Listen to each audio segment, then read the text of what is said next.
It's time for Badasses of History. I bet Ching Shih is Chinese. Am I right? She Seems like a is. Chinese name. Yeah.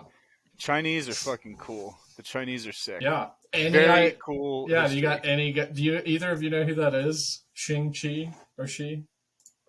No. Ching Shih. So she is arguably the greatest pirate that ever lived. Oh, cool. Yeah. All right. China's had some piracy problems too. This chick's badass. Honestly, She probably makes led like a Blackbeard nation. She makes Blackbeard look kind of Yeah. like. She probably led like a pirate nation or some shit, I bet. Oh yeah. Well, let's hear about her. At the dawn of the 19th century, a former prostitute from a floating brothel in the city of Canton was wed to Cheng I, a fearsome pirate who operated in the South China Sea in the Qing. Is that how you say it? Qing Dynasty, I guess. How's it spelled? I don't know. I hope I don't mess a lot of these Q-I-N-G? Chinese names up. King. Yeah, King. Yeah, King. All right. Her name, Ching Shih, simply means Cheng's widow, but the legacy she left behind far exceeded that of her husband. She was also known as Cheng Yi Sao and Zhang Yi Sao. Following her husband's death, she succeeded him and commanded over 1,800 pirate ships and an estimated 80,000 men. For comparison, the famed Blackbeard commanded 4 ships and 300 men. Yeah, 80,000 men is like an army. That's a sizable navy. Yeah. 1,800 ships, yeah. She was arguably the greatest pirate who ever lived. She pirated longer, she made more money, she surrendered of her own free will and got to keep her money, and she lived the rest of her days in freedom, as opposed to being cornered and murdered by the government like Blackbeard. So that's definitely nation-state status. If the government of a legitimate country negotiates with you and allows you to live peaceably to get you to stop, that's nation-state status, I would say. I didn't know that. That's cool. I mean, not legally. I'm saying that see, right now. That's not, yeah. Ching's husband, Cheng I, was the formidable commander of the Red Flag fleet of pirate ships. He had managed to unite many rival Chinese pirate organizations. He married the 26-year-old Ching Shih in 1801, and Ching participated fully in her husband's piracy. The story goes that Cheng sought out his bride due to her reputation as a shrewd businesswoman. Ching Shih apparently used the secrets she learned as a prostitute to wield power over her wealthy and politically connected clients.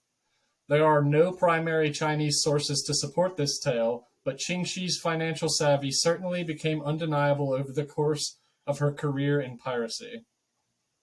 It is rumored that Ching Shih demanded equal control of the pirate fleet as a condition of her marriage to Cheng I in 1801. Where business acumen starts to display itself is in the way she became the overall head of the entire confederation. Female pirate leaders were rare, and they're only aware of one other woman commander, Miss Han Cho Lo, who was active in Hong Kong during the first half of the 20th century. Whoa. 6 years into their marriage, Cheng I died at 42.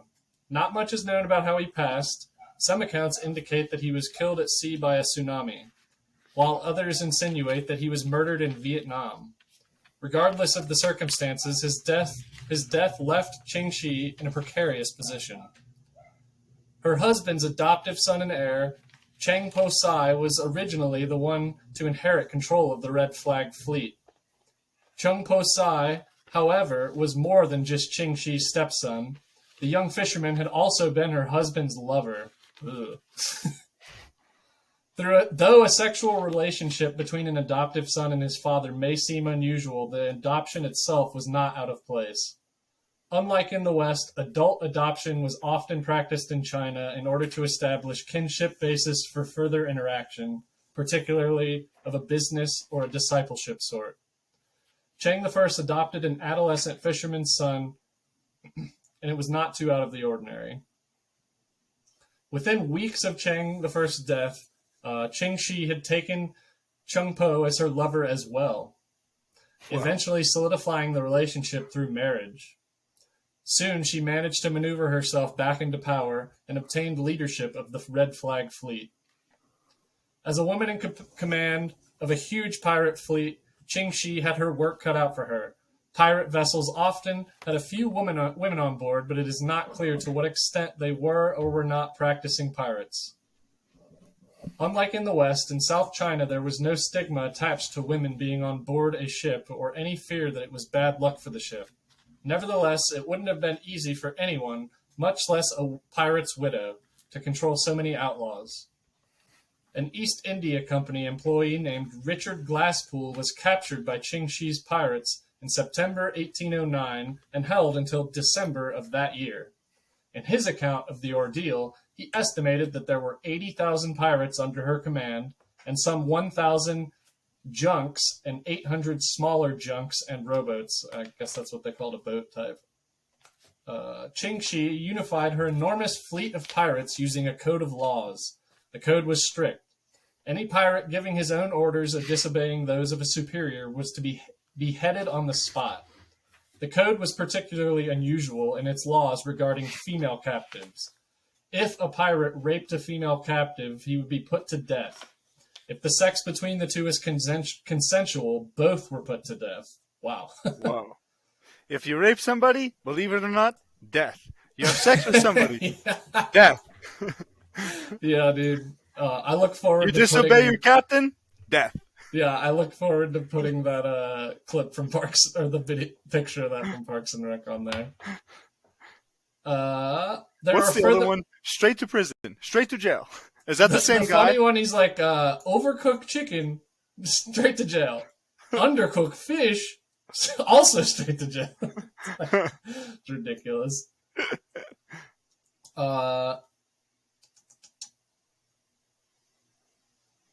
There are further accounts of Ching Shih's code that state that if a pirate took a captive as his wife, he was required to be faithful to her, although others say that captains had multiple wives. Whatever they thought about her, it does seem clear that the pirates respected and obeyed her authority.